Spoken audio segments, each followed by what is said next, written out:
Hello YouTube, this is BDrew1111 and Crispy Chris 62.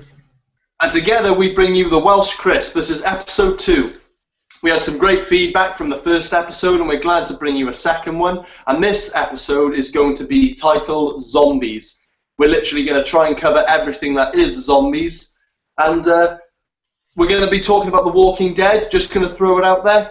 There may be spoilers, so for any of you who might want to cover your ears, just throwing a warning out there. Want to say anything, Chris? Yeah, we're going to be talking everything zombies, as you said. First off, I think we're going to be talking about the games first of all, don't you think? Yeah, definitely. Let's talk about the games. I love Walking Dead games. Right. First thing I want to talk about is the zombie games as a whole. What actually started the zombie games? And there was the game company called ZX Spectrum announced a game called Zombie back in 1984.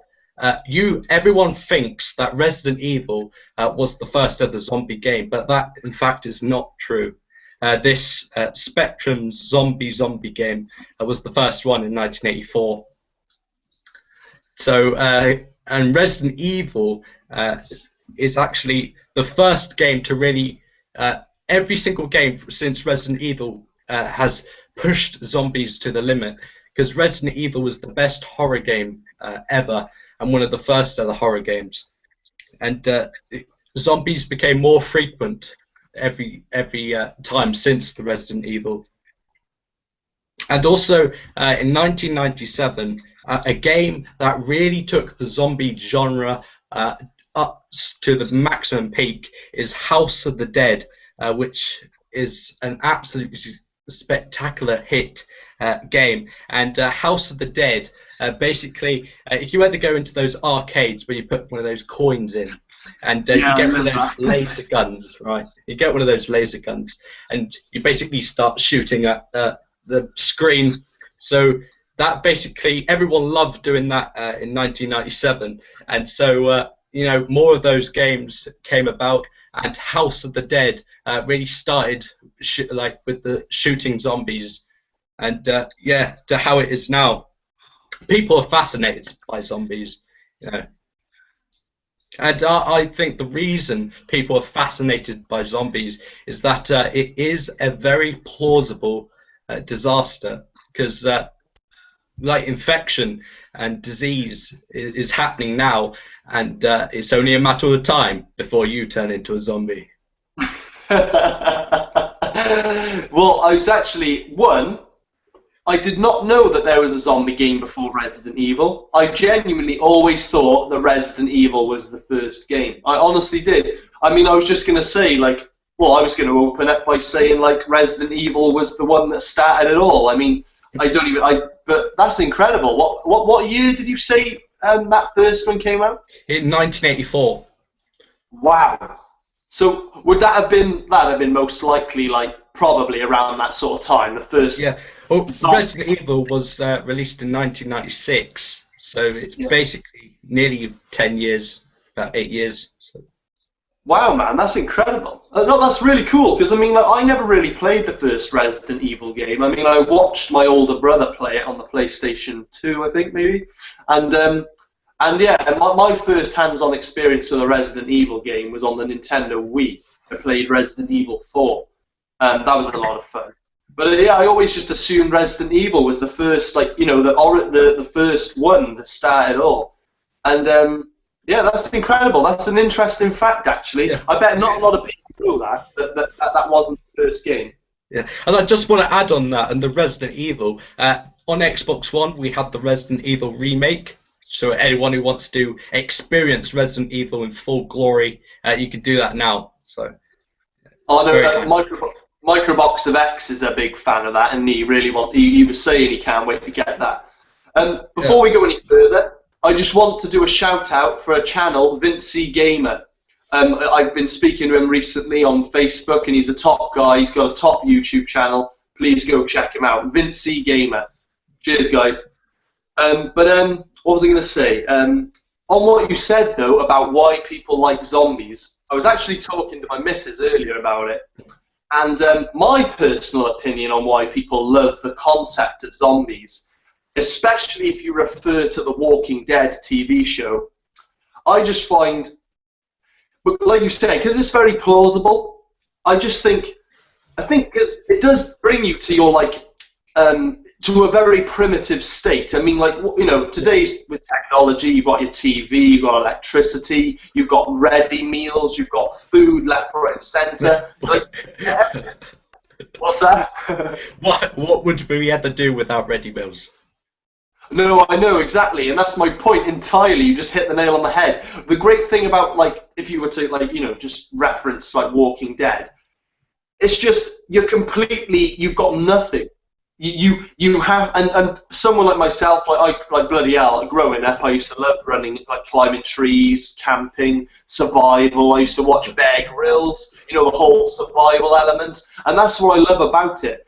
It's that challenge of survival, having to watch over your back all the time, and the concept, just the simplicity of you get bit, you turn, don't get bit, and I just love it, and I think that's why a lot of people love it as well, because I don't know, like we you know, there's viruses everywhere in the world anyway, and it's just like it just gives you that thought, like what would you do if you were told like zombies are on the way? You wouldn't know whether to be excited or just to stock up on nappies because you're pooing yourself. But yeah. What? What do we got? Absolutely. Sorry, that is absolutely funny. So exactly, because zombies, you really forces you into a situation you wouldn't normally face, and a situation that people are sort of afraid of, really. And zombies. The title giving zombies is really just an excuse of killing humans, really. If they look like a zombie, it gives the right to kill them, basically. So I think that's why a lot of zombie games are there. Well, it's very satisfying to say the least. Like when you're gunning down zombies. Like I in a sense, I was actually going to ask. It's one of my questions.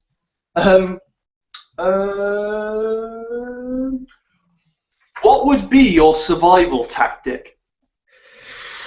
Ooh, what? Chris, picture it. You've sat down, you've flicked on the news, BBC News, or it'd be BBC News over here. I don't know about the US, but and you've been told you've got like a day to prepare. Zombies are coming. What do you do? Oof, run for the hills. I'll go on a rampage. Actually, I'll go to the nearest shopping mall. There's anything that Dead Rising and Dead Rising 2 and Dead Rising 3 has taught me is go to the supermarket and stock up on all supplies. Yeah, build a nice place in the middle of the countryside where no one's going to get you. Is that it? Is that all? Are you finished? No. Get away from the cities. Get some guns if you can. In England, that's going to be hard. In America, you can get a gun in a nursery, all sorts of stuff. I know, we'll be making our own bow and arrows or something. Yeah. Get away! But well, me personally, my survival tactic, and I've given this a lot of thought because I'm quite the zombie fanatic anyway. But I honestly think if I sat down and I was, given like 24 hours warning, I think first thing I'd go fill up the car with petrol. 'Cause you never know when you might need to make a getaway. And then I'd go straight to the nearest DIY shop, like B&Q or something like that. I'd stock up on hundreds of these. I'd get hammers, shovels. I'd get a load of wood. I'd get nails. And then once I got all that, on my way back home, I'd go to the nearest supermarket, just stock up on loads of canned goods, loads of rice, and toilet paper. That's what's going to kill you. That is what's going to kill you. No toilet paper. Imagine a world without toilet paper. God, I make sure I stock up, and then dash home. Board up all the doors and windows, so you're blacked out, so basically no zombie can look inside your house or see any light. And then I just wait. I try to wait it out. I think I board up the house, completely reinforce it, make sure I had weapons. This would be my weapon of choice, by the way. I thought I'd just bring it out of the closet just to show. But yeah, I'd have a hammer, and then I try to wait it out, because I know on The Walking Dead, there's no waiting it out. You'd die before it's finished. But assuming that this is not just your everyday Walking Dead situation, I try to wait it out, and if I thought there was no hope in staying in one place, I'd obviously, with the full tank of petrol, try and make a dash somewhere else then. But yeah, that would probably be my first take on it. Yeah, I'll probably get in a boat. I've seen loads of zombie movies where they get just the obvious reason is to go to the sea. I mean, seriously, zombies can't swim. I've never seen a zombie movie where they can swim. If you have seen one where zombies swim, please put it in the chat. Oh, we have a viewer. We have a viewer. Awesome. But Chris, I got one. I got a movie where they swim. Yeah, we don't care about you, Bidru. Yeah, we don't care about the person in the chat. Hi, one viewer. Thank you for viewing. Have you ever seen Land of the Dead? Yeah, I've seen. I think I've seen Land of the Dead. Yeah, I don't think they swim though. No, they don't. They don't. They're not. They're not bloody stroking it. No, like they go in the water. Yeah, they're not. They're not doing the backstroke like, oh, I'm going to eat you now, trust. But they do walk from one part. They basically they're at the docks and they jump in the sea, and then they walk to the shore where the city is under the water. So yeah, they're not bloody. They're not hitting any Olympic records swimming. Synchronized zombies. But they do. They're quite smart in that film. But no, that's a good film, Land of the Dead. That's one of George Romero's films. Yeah, he's a master of zombies. Absolute master. Did you know George A. Romero, assuming that's his name, it is George A. Romero, isn't it? He slated The Walking Dead. He said he doesn't. Yeah, I saw that in the article. Yeah. Yeah. No, I can't believe it. Like, he literally said he doesn't see the point in it. He thinks that the zombies should be the main focus, otherwise why the hell are you watching it? Whereas The Walking Dead, for anyone who hasn't watched it, is very much character-driven. It's not all about the zombies. He also does a sort of the funny side to it. I've seen a couple of his films where the zombies are basically like really funny and like a fire zombie, with a fireman zombie, and with an axe. Really funny zombies. Yeah. And and there's like a zombie that their personality comes back, as they're a zombie. So very weird. No, that's on Land of the Dead as well. You've got the mechanic. He's like filling a car with petrol. You've got like a trombone player who's like actually trying to play the trombone. It's quite an interesting take on it, really. I mean, when I look back on it, there's a few funky ones. You got like a chef with a machete, with like a cleaver, like with an apron on.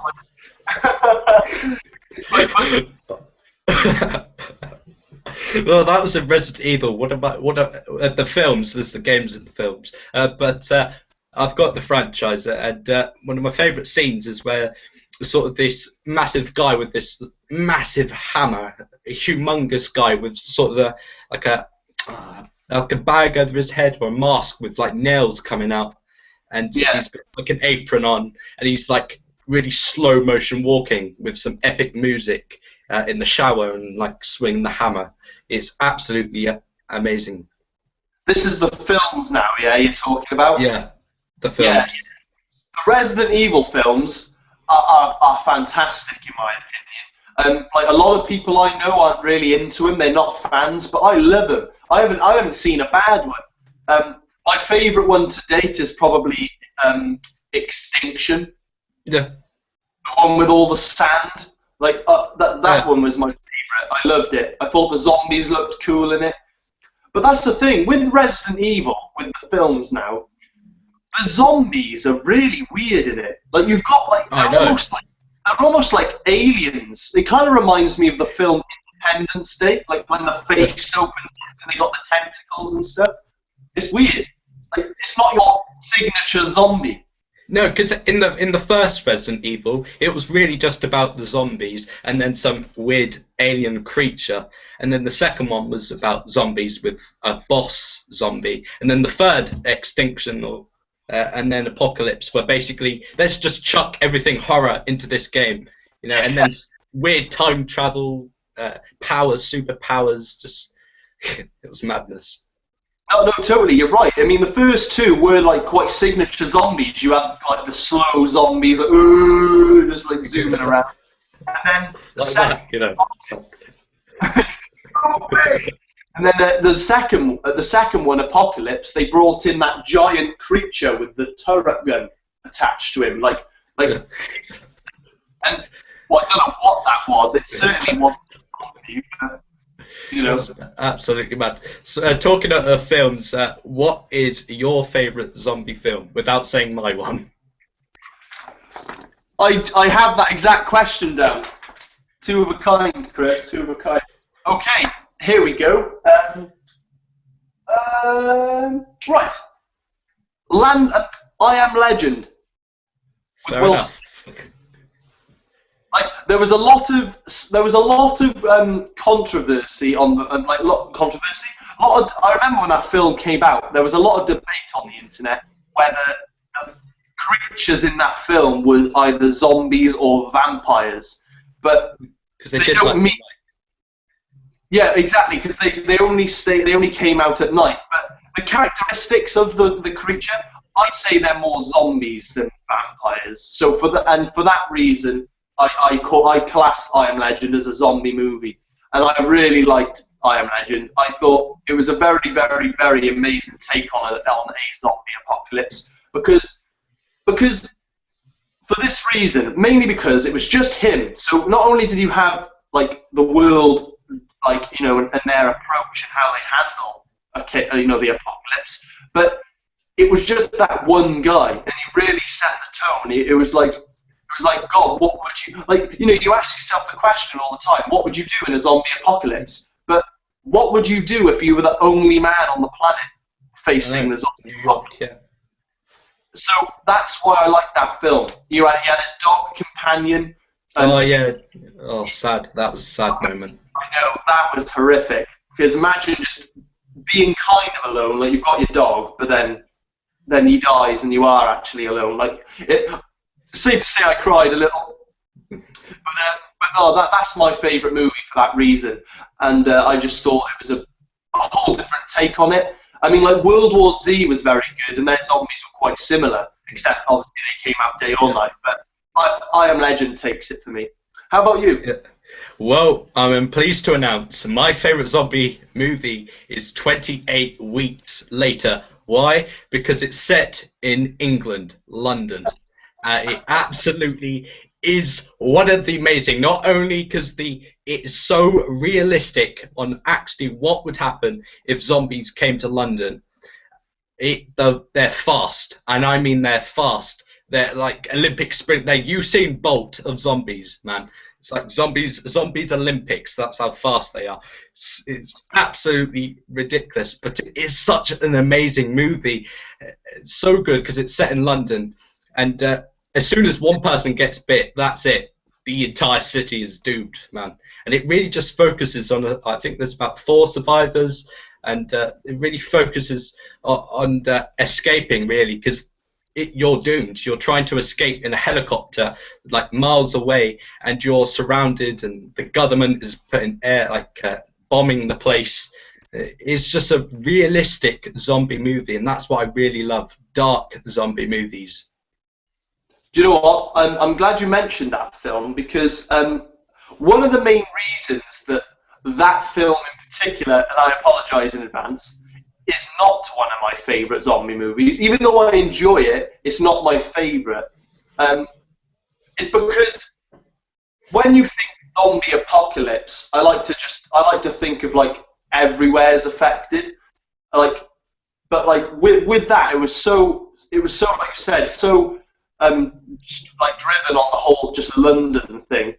I sort of felt it was a bit too small. It wasn't. Yeah. It almost felt like, oh, don't worry, chuck a bomb at like the London Eye, and it'll all be. You know what I mean? But no, the zombies were freaky, man. That much I will give. The 28 days later. I mean, know. if I had a choice of what zombies I was going to face, it certainly would not be the 28 days. Scary. Yeah, do you remember the end of 28 Weeks Later, where they were in the helicopter and it landed in France, and then the infection spread in France? I really wanted to see like a 28 months later, but I don't think that's how they're going to happen. I think it is. You think so? Well, mate, I can't tell you for fact. I might have been dreaming now that I've bloody piped up. But I almost read something on the internet like 28 months later in the making or something like that. I didn't read a great deal, but I just remember seeing it, even if it was just for a split second. But not that I believe there is something in the works. But speaking of zombie movies in the works, Dead Rising is making... Oh yes, I saw the trailer. Yeah. There's a trailer. Yeah, you seen the trailer? No! You got to see that trailer now. That's amazing. I'm only on my phone. I don't want to risk putting out the Hangout, but I will look soon after this, as soon as we're done. But what's the trailer? What happens? Well, basically, you know what Dead Rising is, the comical version of zombies, where it takes the mick out of everything. And there's basically zombies everywhere, and different kinds of zombies. And you've got the guy, I don't know their names, but you've got the guy in the leather, like yellow jacket. You're like riding a motorcycle with his daughter or something. And Zombrex is key as well in Dead Rising. So it's very much like the Dead Rising games. You've got some very good actors as well, comedy actors, but I don't really know their names. I haven't watched that trailer. That trailer's been out for about a month now. Can't believe you haven't watched it. But, I can't believe I haven't. I've genuinely been keeping tabs on that film as well. So how I haven't seen it, I don't know. I'm kind of disappointed in myself. I'll send you the link after. Yeah, do it after. Not right now. After, only because my phone's being weird. It could cut out any second. Oh man, I can't believe I haven't seen that trailer. That's devastating. Missing out. I can't wait for that film though, man. I mean, I loved the first game. I really enjoyed the second one. The only one I haven't played, and it's like I said in one of my previous videos, wouldn't life just be easier if we were all billionaires? I'd love to buy all the games. I want Dying Light. I want Dead Rising 3. I want Dead Island 2. I want them all, man. I want to play Dead Rising 3. All of them. Oh, time's a hat. Can I talk about the zombie games?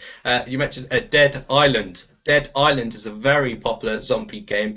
People love Dead Island for some reason.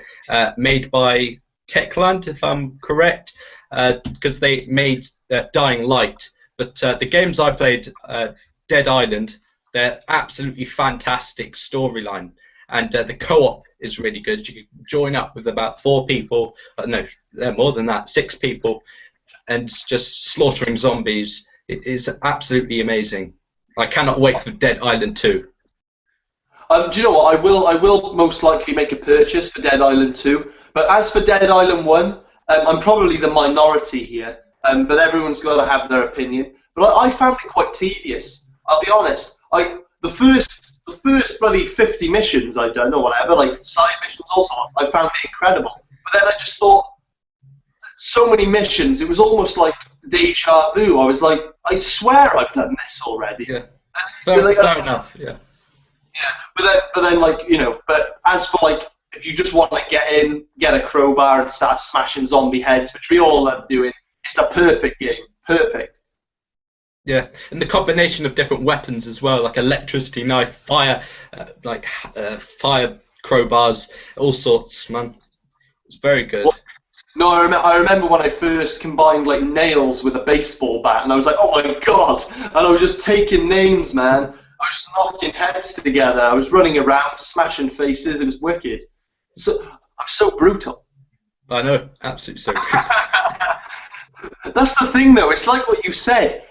It's almost as if, and this could be one of the main reasons why people love zombies, because it's just an excuse to bash heads. Yeah, it's you want is your boss getting you down? Well, try a zombie game or something. You know.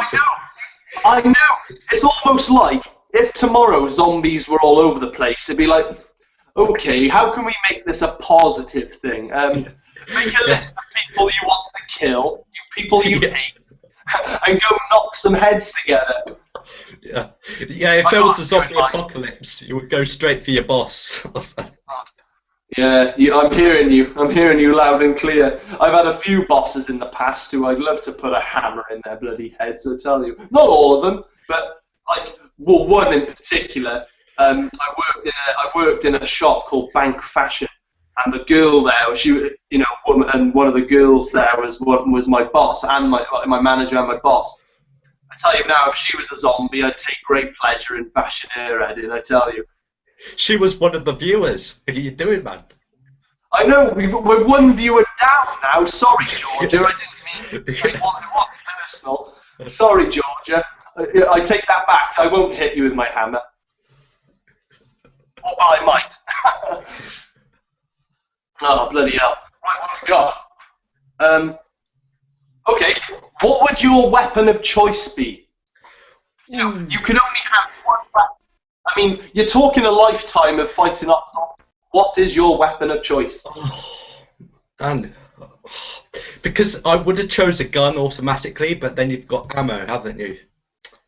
Oh, man, that is the question. One of those really expensive baseball bats, I think, with nails. Yeah, one of those massive metal. Have you seen totally forgot about this game. Movie, Shaun of the Dead. Seen that? Yeah. The cricket bat. Gets a cricket bat and just, or a car as well, just ram them over. Yeah. To be fair, you can't really go wrong with like a cricket bat. And I'm glad you mentioned Shaun of the Dead, because even though that's a comedy film, that's probably one of my favourite films in terms of zombies as well. I love that film. But so you'd say a metal baseball bat? Yeah, I'd say a metal baseball bat.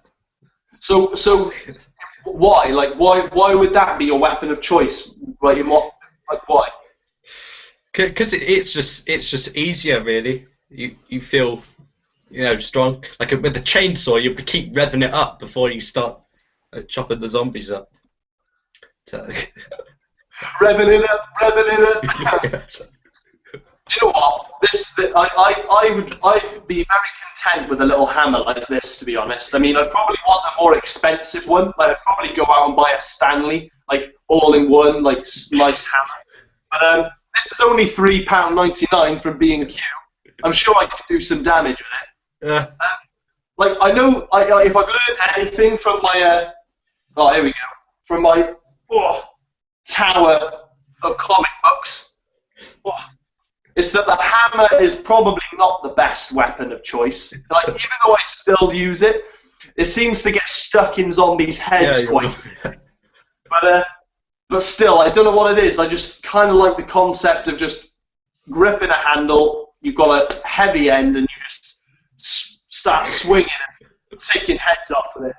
But that's my weapon of choice. Right, because you've mentioned those comic books, do you want to unveil The Walking Dead? I bring you The Walking Dead. Well, basically, before we go into the TV show, I took the liberty of bookmarking the key moments in all these books. One bookmark per book. And the reason I did that was because for people who may be big fans of the TV show, that may not have read the comics, like you haven't read the comics, have you, Chris? No, I've got a free issue. I think I brought the 2 issues, The Days Gone By and something else. Just read the 2 issues. They were very cool, but I've never really got to the comic books because I've been watching the show, if that makes sense, and I didn't really see it much sense to get the comic books now. No, I get you. I get that. I mean, the reason I got into the comic books was I finished season 2 of The Walking Dead, and I was just like, my God, this is so good. I cannot wait a year for this to continue. I can't wait a year. I'm sorry. So I went on the internet and I was like searching like about Walking Dead, blah blah blah, because I heard about the comic book. And I found a link, and that's when I bought this Walking Dead Book 1. And well, as you can probably imagine, it starts off quite the same as like the program. Yeah. You know, you've got Rick Grimes, he gets shot, and then he wakes up in the hospital. Like there he is in the bed. Yeah, yeah, that's the one I got. Yeah. Yeah, yeah. The Slim comics. Oh yeah, yeah. Well, also, I mean, each one of these books is 12 issues. Mm. So yeah, and there's one issue a month. So this is a year's worth of comics. Each book. Where are we now in terms of the TV show? Are we?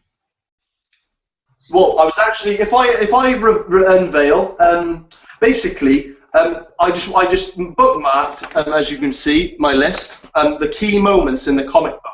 And there are some significant differences. Like you can tell, like what I just showed you with Rick getting shot, being in a coma.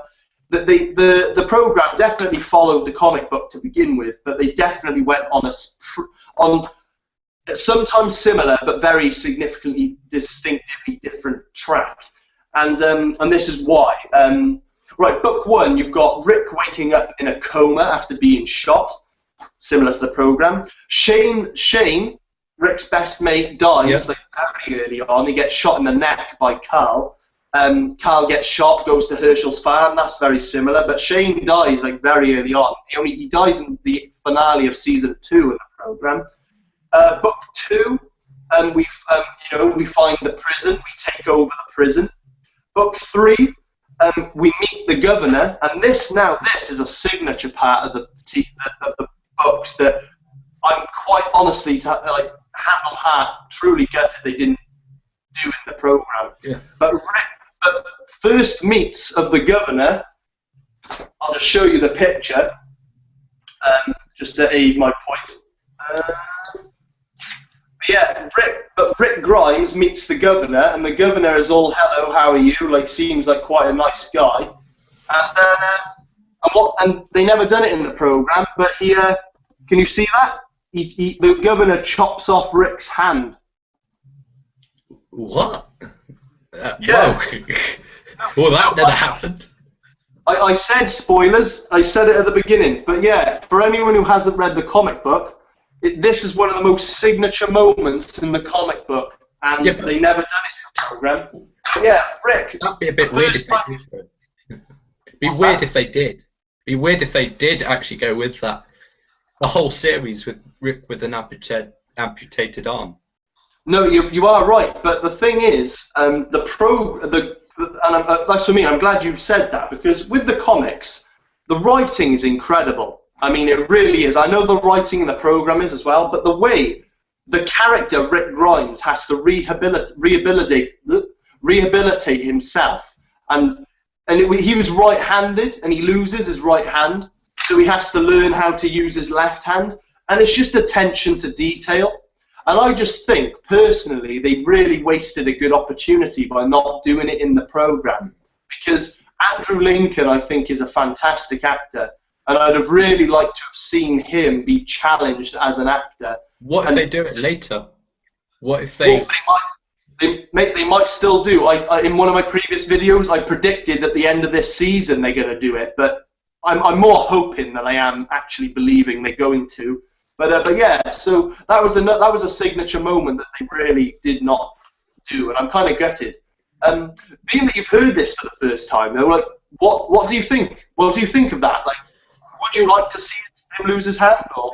Well, the fact is that the comic books, I really love comic books, well, graphic novels as we call them. I really wanted to read all the comic books, but just haven't had time or to really get down and read the comic books or to buy the comic books. And I have a confession to make.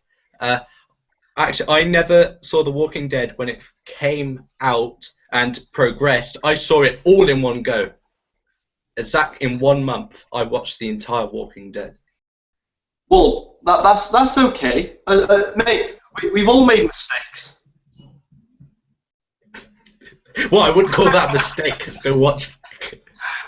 No, man, it's cool. Like, end of the day, I mean, I was lucky to watch it from the very beginning, but the only downside to that is you have to wait week after week after week, and then you have to wait a year. At least you were lucky enough to watch it all in one go. I envy you, I do.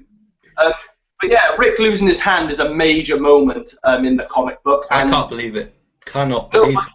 That's what I'm saying, man. It's crazy, and I honestly can't believe they didn't do it in the program. I really can't. But book 4, Dale. Now, I can't remember. I think his name was Bobby in the Walking Dead TV show. That was a guess, by the way.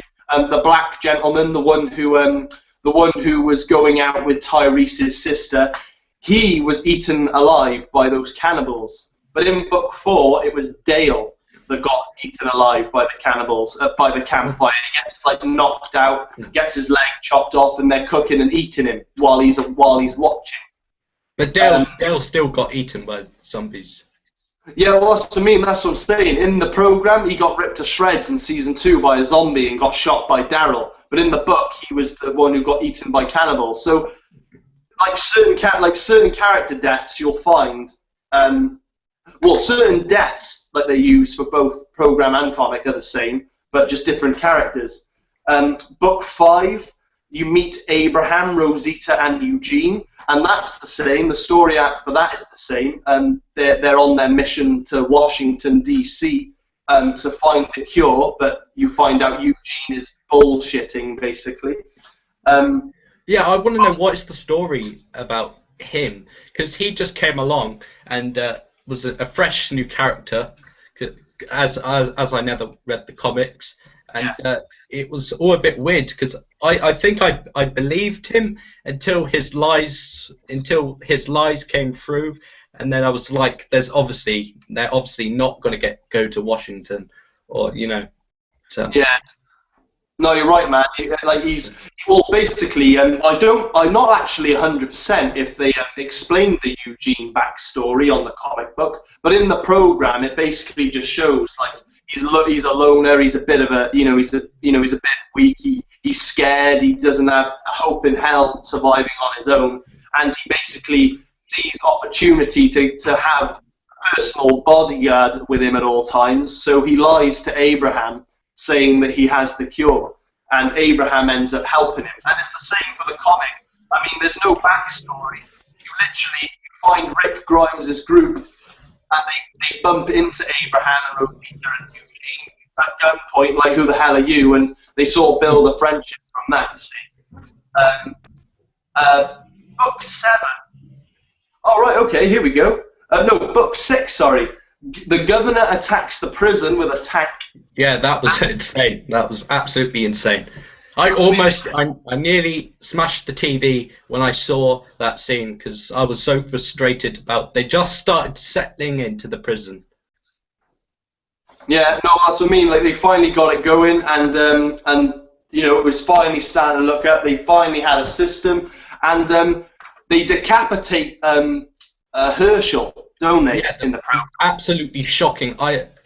And not even a capitation. If it was a proper capitation, that is still shocking. But it wasn't even proper. It was only partial.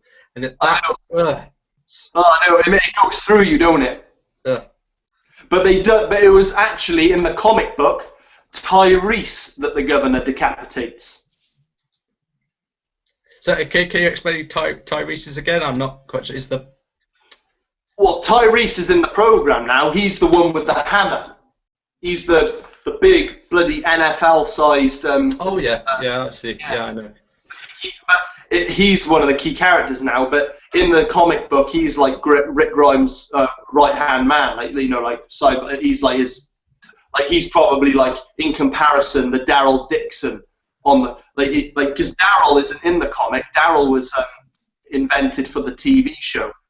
And yeah, but the governor in the comic decapitates Tyrese in the same fashion.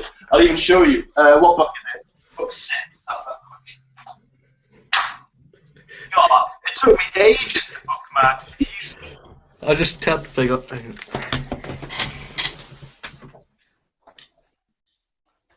Book 7.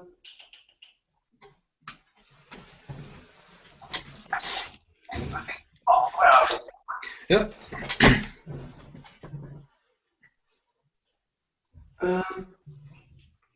Oh, I can't find it. Yeah. No, still, yeah, Tyrese gets decapitated. And in answer to your original question, where are we now in the TV show compared to the comic books?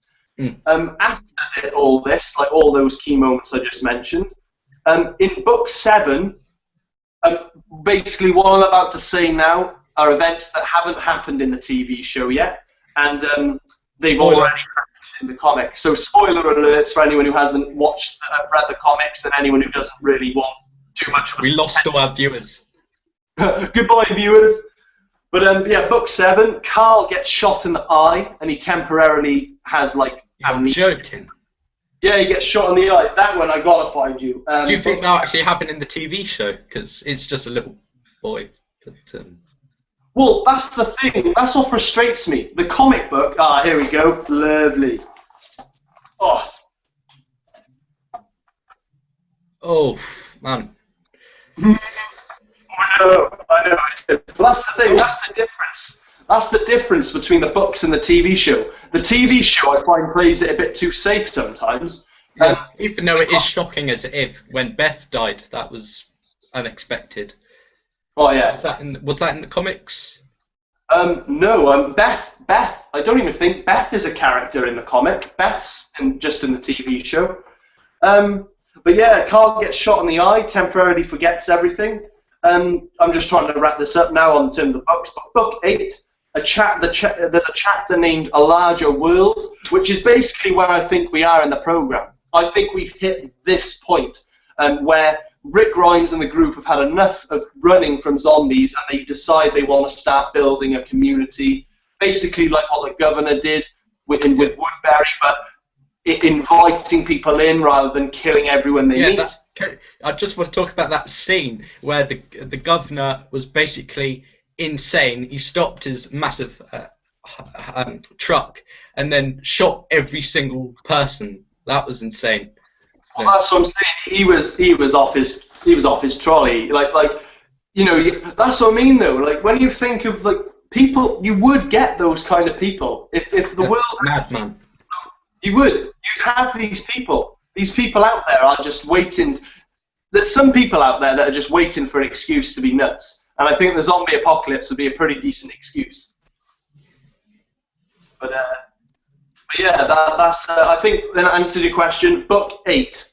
It's around book 8. So if you are going to read the comics, you'll see for yourself. But that's around where we are. I think we're going to start seeing communities growing and building up from scratch by Rick Grimes. Because there's a wallpaper for The Walking Dead, and it's Rick Grimes. It's like he's standing there, and there's a note on the floor saying a new world's gonna need Rick Grimes. Yeah, I've seen it. Yeah. You've seen that, have you? Yeah. Yeah, and he's I've forgotten the name of the guy in season 1 who was the father who his son and wife got killed. He's coming back, and he was the one who wrote that note. Yeah, I think so. Or was it was either him or Abraham. I think Abraham might have written it on the map. Oh. Well, yeah, it's got to be good. No, yeah. That guy's crazy as it is. He's I don't know when, but they went into his house and it was all guarded up, and he's gone absolutely mental for his son and his wife dying. So he collects all the weapons, and I bet that he's gonna be absolutely crazy. Yeah, well, he's crazy in the comic. It's Morgan, by the way, the guy you're referring to. Yeah, his son dies, and his wife already dies, as you know. And yeah, he's a loose cannon. I mean, especially that, like, he's probably more nuts in the program. Like when you find him in the comics, he's just a bit distressed and and upset because he's lost his boy. But in the program, they really capitalised on his mentality. That whole like I gotta clean it up, I gotta clean up this mess. Oh yeah, thing. yeah. He burnt all the zombies in the area of Atlanta. Yeah, Yeah. he practically cleaned up a whole bloody like town not by himself. He definitely had a screw loose. But I'm looking forward to his return because I liked his character. Yeah, so am I. I can't wait for what they're going to do. It's a total like surprise for me. It's like, so I reckon that they're gonna settle down, but I know that's not going to be the case. I know there's a lot of deaths to come, and I reckon some of the main characters are gonna die, and I reckon Carl is gonna get shot. So. Well, I reckon this season they got to do something big to end it, because the mid-season finale with Beth getting shot. I know we'll talk more about the TV show now once I've stopped boring everyone with my book stuff. But yeah, I just think the mid-season finale was pretty shocking, but they need to do something bigger. And I mean big. I mean Rick. Like, there's a few options here. Rick could lose his hand. Carl could get shot in the eye, and from this as well, Book 9, Abraham gets killed. He gets shot in the eye with an arrow. And you meet this villain who is literally the governor times a billion. He is absolutely sadistic. His name is Negan, Negan. Yeah. And he's just absolutely nuts. He's got a group that he calls the Saviors. And basically when you bump into him, and that's the thing with the comic, they got a style of when you bump into the villain, the villain does something shocking, like the governor cut his hand off. In Negan's case, he beats Glenn to death with his baseball bat that he calls Lucille. And I've got to show you that as well. That is one of the most grim things I've ever seen. The artwork is so good, it actually went through me. Like, here's Abraham getting shot in the eye. Oh man. I know. I just got to turn a plug on.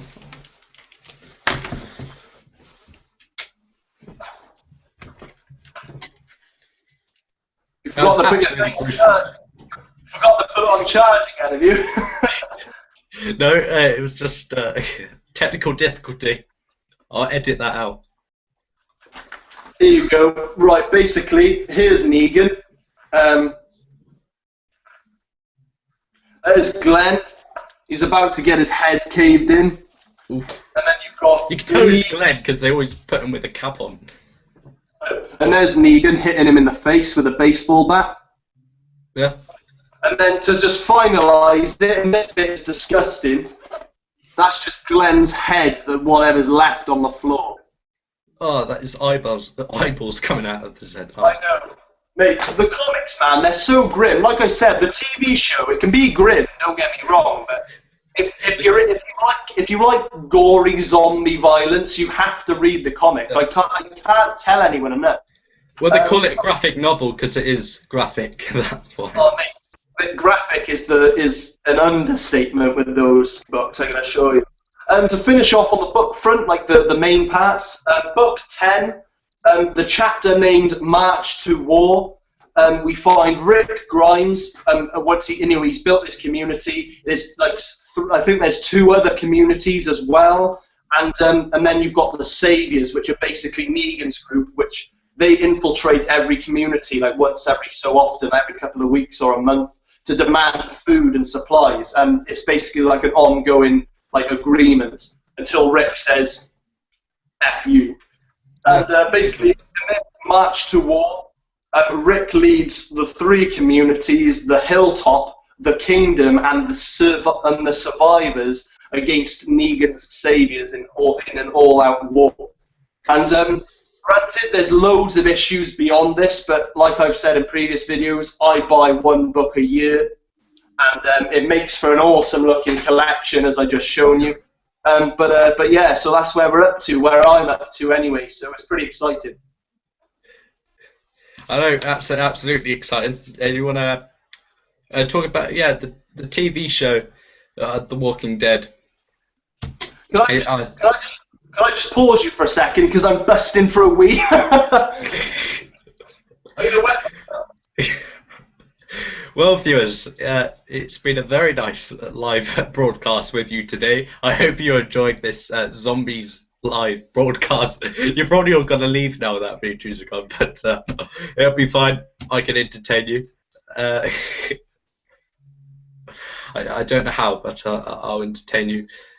So yes, Biju has gone to the toilet. That is breaking news from you today, from Christian. Yeah, so the worst possible time where he's gone right now. Yeah, so there is a chat there that you can use. If you go on Google Hangouts, you can use the chat at the side. Oh, he's back. You should have just gone there and there. Mate, I just made it. I should have brought a bucket. Ah, bloody hell. But yeah, I didn't want to bore anyone. But like, it's just I just had to point out that there are major differences between the program and the comic, and the comic book is incredible. I mean, like now that I'm not like depicting every 2 pages, anyone watching this. You two viewers in the corner. Yeah, I know you. You have to read the comics. If you're a fan of The Walking Dead, if you're a fan of zombies, you have to read the comic books. That is all I have to say on the matter. Yeah, I need to obtain those comic books. In fact, we're going to do a raise the comic book fund there. I see it growing. I see it growing. So yeah, donate for us so I could get those comics. Yeah, please donate to Crispy Chris. Use PayPal. £2 a month will save the poor boy of getting those Walking Dead comics. Yeah, you poor soul. I can't believe you've missed out. Right, what other topic have we got? Do you have any you want to talk about in particular, or? Yeah, I want to talk about Dying Light. I think there's a lot. I haven't played it, but I've got to talk about it anyway. There's a lot of people have played the Dying Light. It's the latest zombie game, and are we at a point now where zombie games are exaggerated, are exhausted, or have we got too many zombie games? There's a zombie game coming called Dead Island 2, but zombie games seem to be exhausted with Call of Duty Zombies. People want zombies, but is there a time where we're exhausted our options? Do you know what? That's a really, really good question. Actually, I've never really thought about it, but I think it might come to a point for a lot of people, because zombies is one of the biggest trending things at the moment. It's fair to say, whether you like TV shows, comic books, or games, but like. With the games side of things, I mean, how many more zombie games could you possibly need? I mean, there's so many of them. It's like, and when you compare them, I mean, like Dying Light. I mean, I haven't played. Okay, so I don't mean to stir anything. But I mean, it kind of just looks like Dead Island to me, but you can like climb things rather than just walk Mirror's around. Edge mixed Dead Island. I also want to talk about, because of the zombies. I don't know if you watched it. I didn't watch it, but the Call of Duty Treyarch Zombies did a conference, and it was about zombies weren't actually going to make it in Call of Duty, because this is why everyone loves this Call of Duty Zombies mode, and it wasn't going to be in Call of Duty. Had you ever played the Zombies mode? Yeah, the World at War Zombies mode is even the best one. Definitely. Yeah. Well, now in 2015, we've got a Treyarch Call of Duty, where they're going to really put a lot of time and effort into this new zombies mode. If I reckon they might do just a zombies game completely, but there was apparently 34 hints at the next Call of Duty Zombies in this conference, and I'll link it down into this into our broadcast. And I'm actually really excited for the zombies mode in Call of Duty. But yeah, are we exhausting our zombies? What would zombies look like 10 years from now in gaming? That's the question. No, that is true. Imagine HoloLens with zombies. Yeah, exactly. That, in fact, that is the future right there. Bowen called it right there. That is the future. House of the Dead in your house. Yeah, yeah, yeah. Instead with those laser guns, but as your arm as well. So that was your hand. You know. That'd be amazing. Did we actually say at the beginning of this podcast for people to put questions in the chat? Yeah, they haven't done it, so it's not working.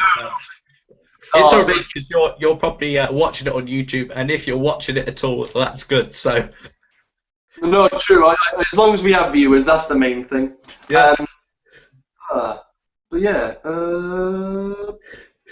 Here's a question for you, Chris. I do want to talk more about Walking Dead, though.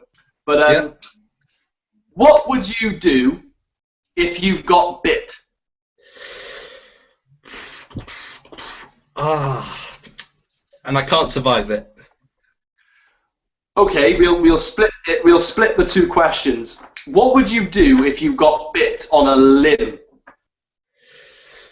I'd chop it.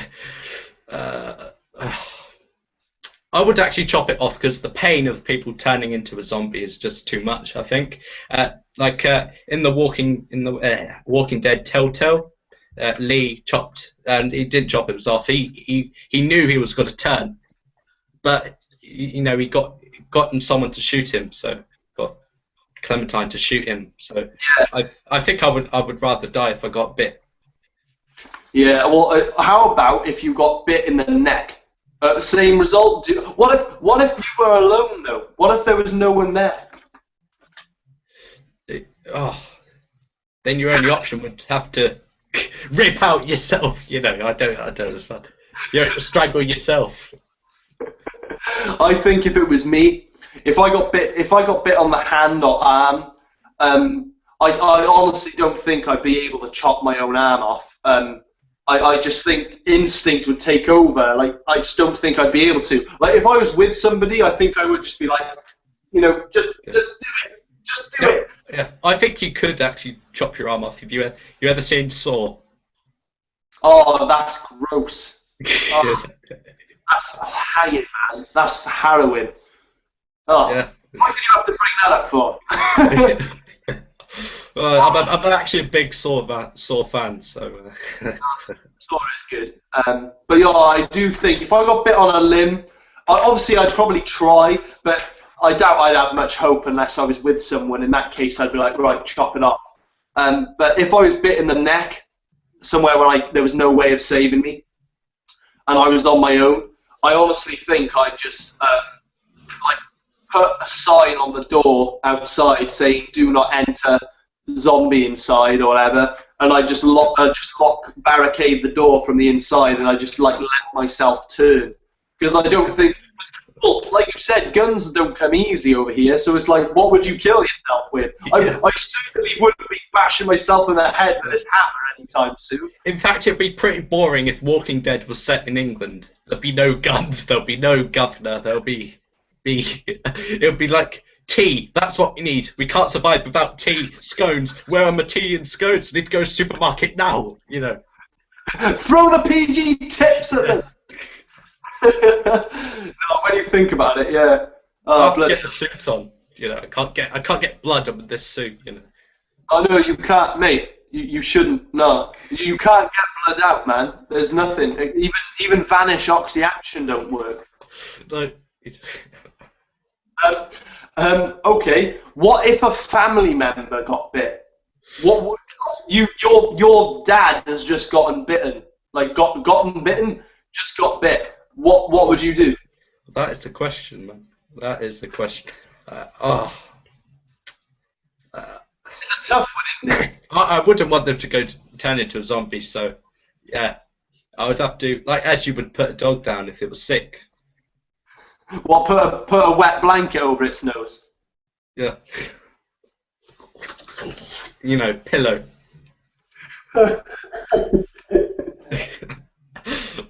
I can just imagine it now, saying, "Sorry, Dad." Just wet, just absolutely. Yeah.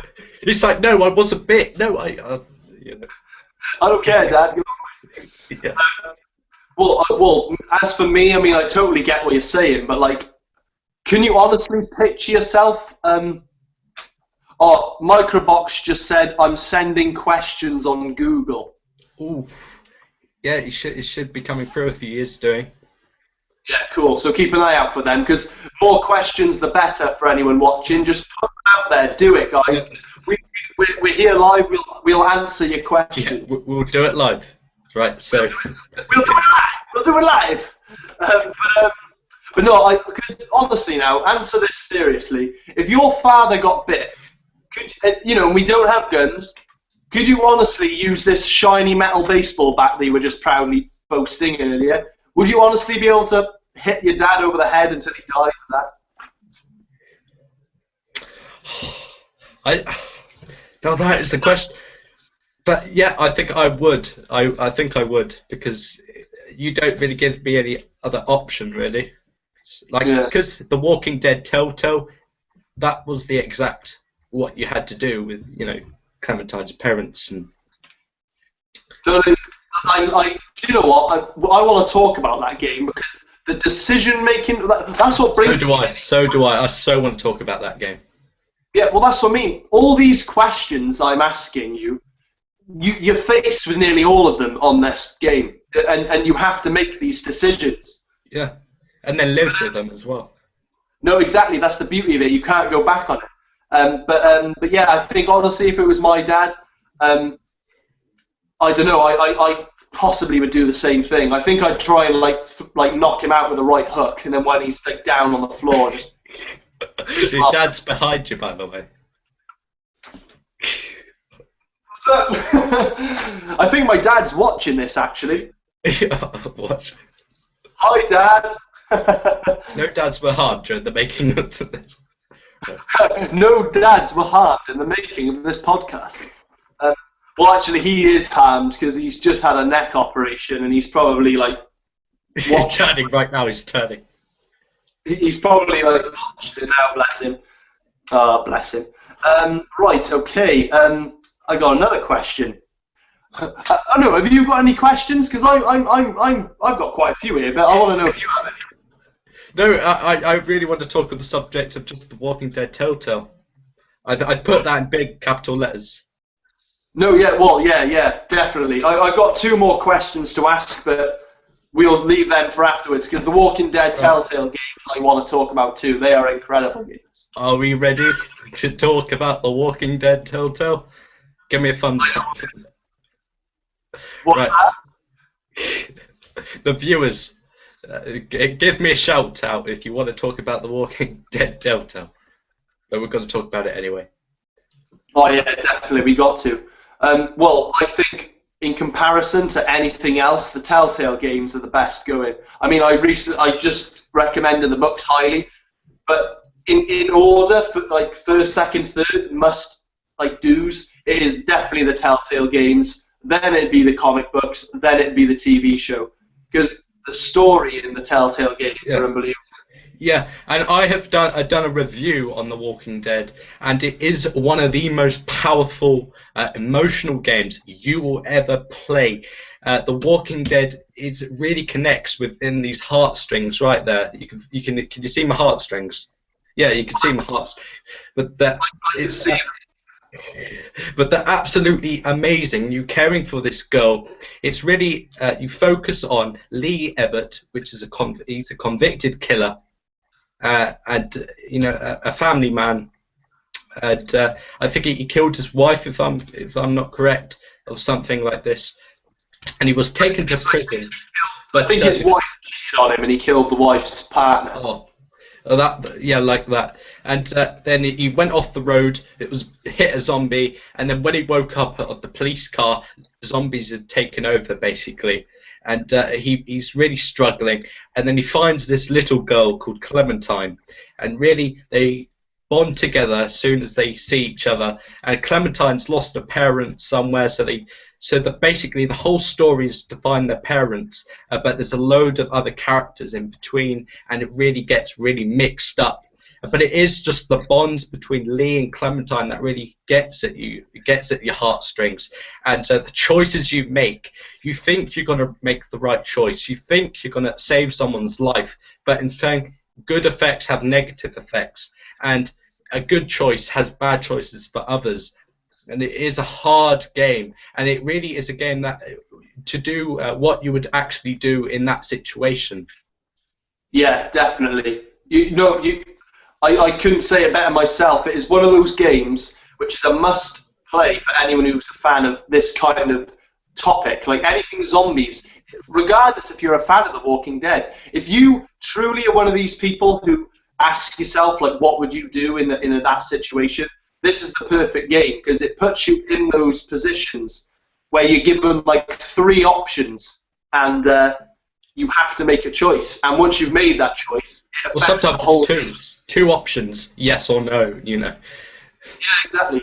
And other situations, you'll agree, even very early on in the game, you're put in a position where there's a character who, like, it could be a person who's like really good with firearms. He or she is being attacked by a zombie, and then to your left you've got someone who's like very good at tactics and gadgets and stuff like that, and they're being attacked by zombies. And you basically got to think, who would you rather have with you?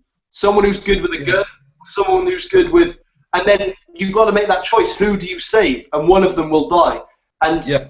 And then one of them will hate you for doing that choice, even though you're the one who saved them. They will still hate you because you didn't choose the other one. Yeah, and it just really puts you in that position, because that game is so immersive and so gripping, and it really throws you in it. And, especially when you have headphones. Talk about the music later. Oh, the music. Your review, anyone watching this, go to Crispy Chris 62's channel after this podcast and watch his review. It sums it up fantastically. And the music is phenomenal. I mean, the music in itself, it completely sets this atmosphere when you're playing it. It's a very glum game, but it's just incredible. Yeah, the soundtrack is amazing, and you go in this certain part, and there's one particular track, and I'll link it down below. I don't know the name, but it gets you every time. It's like really, because with Clementine being so vulnerable and her small high-pitched voice and the sweet kind words combined with his music, it's a real tearjerker, I must say. And I'll talk about the Walking Dead Series 2, which focused more on Clementine. And this game wasn't quite as good as the first one, but even made so more of the choices you had to make, and you were only a little girl rather than last time you were Lee, a really strong character, and this you were very vulnerable. Only a small little girl making these tough choices. Yeah. Well, one thing you'll agree with as well, like just going back to season 1 for just 2 seconds, the characters were incredible, and the writing was incredible as well. I mean, you had some really interesting relationships. Like Glenn was in season 1. Glenn, because basically the Telltale Games takes place in the comic book world, not the TV series world, the comic book world, and you actually bump into Glenn in the game, and in the game he leaves, he like says goodbye and goes off to Atlanta. There's another character, Kenny. Now he was a very good character. Wouldn't you agree, Chris? He was an absolutely great character, and in season 2, it started getting. You were forced to make a decision that was so painful to do, because Kenny was a superb character choice. His words were amazing. You really felt for him because he lost his son and his wife, and he was just a man who was desperate. And he sought refuge in Clementine, didn't he? Clementine knew him from the start. I mean, basically Lee became really friendly with Kenny in the first season. Obviously, with that friendly with Clementine, it was quite a happy beginning to a game, really.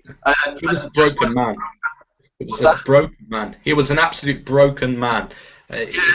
He was like a flick of the switch, and he goes absolutely crazy mad. And like at one point, there was part of the game where he actually hit Clementine, and at that moment, I knew that from then on, you couldn't look at Kenny the same way. No, no, totally. Kenny went from being quite a positive character to a very broken character, and then that brings us to our topic as a whole as well, like what we've already mentioned. And this game does it perfectly. It just shows like the mental breakdown of people, and because you can only take so much, and to face a world like this, and the game does it so well that you just watch it unfold. These characters, which were so cool and nice and pretty level-headed to begin with, and they in the end just lose their top really easily. Yeah, and there was a point in season 2 where at the very beginning Clementine was alone, and there was this dog, and there was this really friendly dog, and it put a smile on my face because I love looking at dogs. And you like played a little bit of frisbee with this dog, and you fed it food, and then all of a sudden it attacked you, and you had to shoot it down. Well, that is similar to Kenny. Well, I think that's direct to Kenny. No, that is. I'm glad you said that. You said that in your review as well, I believe.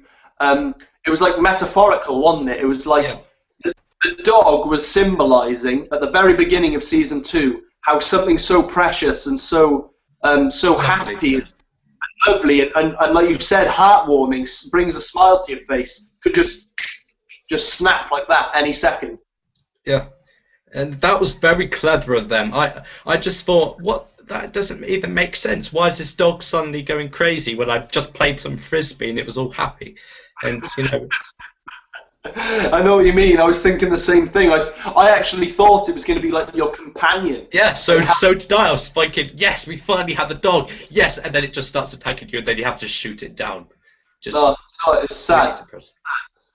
Right, and so at the end, really, Clementine. I don't know if it might be the same for you, but she ends up in a camp with the baby. Well, over the course of season 2, the way I played it, she definitely hardened up. I mean, from the moment where she like done her own stitches with like that metal wire. That was insane when she was doing that. In fact, the screaming was painful itself. I know her voice was really her voice was really cutting edge. I mean, it was like kind of high pitched with a bit of a husk to it, but because obviously she's grown up. But when she was in pain, God, I mean, they had some good voice actors in that. It was really compelling, and a great spectacle for like a zombie genre. But she really hardened up over the course of season 2, and she faced a lot of death, and it really made for good storytelling, and it really kind of made the comic book and TV show look really bad in comparison, because I mean, I vouch for the comic book big time, and the TV show is great, but that game by Telltale is so good. It's like really good.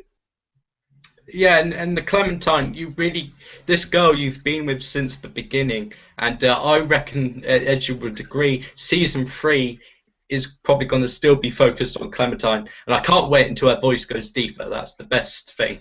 But you get attached to this character Clementine. Yeah, and at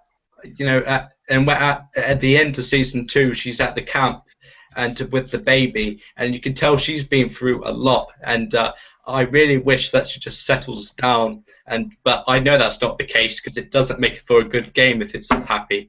But so I know what might happen in season 3, where the camp gets destroyed and she has to face some villain or whatever and keep the baby safe, or it'll be the toddler now in season 3. So yeah. I never had that ending. Did you say she ended in a camp? Yeah. I left Kenny. He got too much. He was dangerous. He left himself. So she arrived at this massive camp, which had big, strong walls, and was given the choice stay with Kenny or go to this camp with the baby, and Kenny just left. He knew he was dangerous, and I think he may have committed suicide because there was, I think, but yeah. Because my ending was I shot Kenny. It got to the see guys. This is thanks for ruining the point. I tried to stay away from that as possible. No, I ended up shooting him. Which brings me to one of my questions, which we'll talk about afterwards. But would you would you be able to shoot, or would you be able to kill one of your closest companions or friends or family if you had to? And I was put in that situation on that game. I just thought he basically was trying to kill that short-haired woman with the leather jacket. And yeah, but the problem is that the short-haired one was actually like the baby. She hid the baby, didn't kill the baby. It sounded like you said she hit the baby. Just to be clear, she hid the baby. Hid the baby, yeah, that's right. Yeah, well, that's the thing. She did provoke him, but it was to prove a point, wasn't it? That he was going crazy. Yeah. And yeah, he totally flipped his lid, and he was trying to kill her. And I just thought, I'm sorry, Kenny, you've been a wicked guy. Good to know you, man. But I gotta say goodbye to you. And then you didn't when you shot him, he confessed that it was a good idea to shoot him because he was getting over the top, angry and mad. Yeah. No, yeah, he said to Clementine, because obviously I was Clementine, he says outright, it's fine, I accept that you've done it, it was the right thing to do, and he accepted it. And then my ending was Clementine, that girl with the short hair, and the baby just walking off. That I don't think they went to any kind of camp in my ending, and it was just they walked off in the distance, and that was it. See, I think my ending, you got to look at the different alternative endings, but I think my ending was superb. In fact, it couldn't have gone any better. I watched all the other endings, and to be honest, I do think the ending that I got was what is going to carry on to season 3. Yeah, well, no, your ending sounds really good, actually, and it will be interesting to see which ending they choose to carry on with. And speaking of season 3, what are your predictions? What do you think? Where do you think we'll be? Well, I think that Clementine is going to be an adult now and cares for this toddler, and I reckon that the camp is obviously going to so there's going to be rivalry in the camp, and that the option is to escape and maybe go down south. That originally the characters were going to go down south but chose north, so I think she's going to go down south this time. I see. Well, similar sort of thing my end. I mean, I reckon you're still with that short-haired woman with the leather jacket, potentially. I don't know if maybe she meets up with you later on. I think Clementine's going to be in her late teens, I reckon. I reckon it's going to continue like a few years up the line. And I reckon the baby is going to be around Clementine's age in season 1. Yeah. And I reckon Clementine is going to be like the Lee sort of character, like take this child under her wing. Yeah. And I reckon we're going to sort of see a repeat of season 1, but Clementine is the strong adult, not the kid. Also, about the blonde hair one, you could shoot her if you wanted to. So I'm not sure she'll be in season 3. I know, that's what I mean. It's really weird. You were given all these options. The endings there was a few options of endings, and we don't actually know what the real ending was. So it should be exciting to see what happens. Yeah. But no, I cannot wait. No, I can't wait neither. But the question is, can they top season 1 and 2? That is the question. Okay. Honestly, I don't think they'll top season 1. I don't think any season will, because will you find that with anything, any film, any trilogy, any? Yeah. The first one's normally the better one. Exactly. So to try and top season 1, I think they'll break their arms before they bloody top it. So I think they should just keep doing what they're doing. Don't try too hard. The story is fantastic. and I'll keep buying it because I think it's amazing and it's a great story. But I don't think they'll ever top season 1 personally. No. But do you want to go on to your final 2 questions? Well, first off, only because Microbox said that there'll be questions. Are the questions on Google? No, there aren't no questions, but I can look on YouTube to see if there are questions. I was going to say, because Microbox messaged saying that he's put the questions on Google, I think. Hang on. What this? You have 17 unread Google notifications. Wow. Okay, let's have a look. No, I don't know how many. Yeah, you've got a lot. I've got a lot.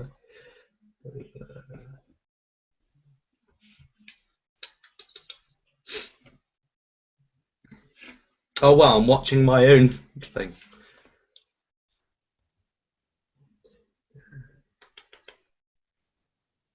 He's just said that Microbox has just said that George Romeo Day of the Dead is a good film. Lol. So, Oh, Day of the Dead. No, have I seen Day of the Dead? I think I've seen all of them. To be fair, if you're going to watch a zombie movie, if you just want 2 hours of action, yeah, Day of the Dead's very good. But that's another reason why I think The Walking Dead is so great, because if you're going to sit down and watch a zombie film, and it's like 2 hours of just a few explosions, a few zombie kills, a few people getting bit, but then it's pretty like rounded off and tied up in a bow at the end of it, and it's all pretty crammed. Whereas The Walking Dead is the most for anyone who watches The Walking Dead from the beginning, where you're just like Rick Grimes, like this really happy sheriff guy who just like pretty like normal guy, to now it's just an absolute. It's the most like honestly right. After watching an episode, I always feel really tired, hungry, and thirsty because you're watching, and it's just been a long course of misery, fatigue, tiring, and you feel hungry for them. It's so that the makeup and the acting and the heat and everything, they're just sweaty messes all the time. They look stabbed, they look so tired, and that's what I love about The Walking Dead. It's a long, drawn-out step. It's realistic. It's not just like a 2-hour burst of energy where you shoot a few zombies, run away, and that's it. It's like it's survival, and it's so long. I just want to add to that. The zombies in general. The Walking Dead has been the zombie TV show ever. It is the Lost, but zombies. Amazing, and will be forever known throughout history as being the best zombies TV show to date. And I reckon the success to that show is the fact it did not focus on zombies, but rather the humans and all about their emotions and their choices, and that's why the show is succeeding so good. No, mate, you literally took the words right out of my mouth. That is simply why it is so great, because even when you're watching it, like, you do think, ooh, should I trust this guy? Oh God, what would I do? What would I, you ask yourself, what would I do in that situation? And that's why it's so good. Like, what would you do if you were faced with these challenges? Bloody dead people walking around, no food, no shelter, a group of people to protect, and you're talking that's the beauty of it. When you're watching it, you just think there's no hope for these people. No, they're always going to be on the run, but that's what keeps you so gripped. You feel you feel gripped, exactly. You feel really connected to the show in ways that not many shows have done, because these characters have been through so much pain that I've never really seen in a TV show before. It's just absolutely amazing. And I think our podcast, we've been talking about zombies for so long. I think this is the longest podcast ever that talks about zombies. I think we can say that for a fact. Don't you agree? Yeah, well, I'm really happy actually. I've always got something to say about zombies. I'm quite obsessed with zombies, and my dad. I hope he's still watching it now. But my dad is he's started watching The Walking Dead, and he's always hated gore, hated blood, hated any kind of horror. And he started watching The Walking Dead about 2 weeks ago, maybe less than that. And he's up to date already, and he's told me it's absolutely fantastic. And my girlfriend's parents watch it. It appeals to anyone because I don't care who you are, whether you like horror or not. It's one of those shows which, well, like we said, it just keeps you gripped. It don't matter who you are, it just grips you, and it's and it's brilliant. And I think we're gonna maybe draw this to a close. If you have any other questions, speak now for the hold your peace. No, you're right. You're right. I think we very much have talked. Exceeded it. Yeah. Well, I want to say thanks so much for. And no, actually, I've got to thank you first. I'm going to thank you for setting up our podcast, The Welsh and Crisp, for doing a zombies episode, because this has been a fantastic time, if you agree with me. And it's been amazing. And this podcast, it should be a continuous series of where we come up with these topics, whether it's zombies or games, and I'm so excited for the other ones, and I'm really excited for all the viewers that are joining in with us, who are interacting with us on YouTube, and it's been a fantastic opportunity, and I'll leave Biju to sign us out, but it's me, Crispy Chris 62. Thanks for watching. Hi guys, Bidrew1111. Also, thank you very much as well, Chris. Me and him, we had this idea and we done our pilot episode, and this is our episode 2. Zombies is definitely a topic that we're both very, very familiar with. We're glad that we did this. It's been a lot of fun. I've really enjoyed it. I've covered everything I wanted to cover and probably more. There's probably 10 times more to say, but you've got to draw it when you've got to draw it. And thank you very much for tuning in. Thank you very much for the support. Again, Bidrew1111. Check out my channel. Check out Crispy Chris's channel. And please tune in for future podcasts, because we will be doing more. And also, to throw it out there, there's been a bit of interest for people who want to be on the show as a guest. Oh, yeah. Yeah. What were you going to say, Chris? Yeah, we're going to get some guests onto our show, and that'll be in about episode 4. So if you would like to join, please message me and Biju there, and we may have some guests. Would you like to announce what guests we may be seeing on the show? Well, yes, we'll be introducing guests, probably episode 4 or 5. And don't worry if zombies is what you want to talk about, or the Windows 10 conference, topics that will have been and gone. It's fine. We will be, like Microbox of X is going to be one of our guests at some point, and he wants to talk about zombies. We will be talking about zombies. It's okay, Microbox. But yeah, a few interests so far. We've got LUG Voltage Wolf, we've got Gibmeister, and we've got Microbox of X. So that's at least from, I don't know if there's any more that you know of, Chris, but that's at least 3 people who are interested in being guests, and we'll be having 3 individual guest episodes. Go on, Chris. Yeah, once again, thanks very much. It's Crispy Chris 62 signing out. Cheers, guys. Bye-bye.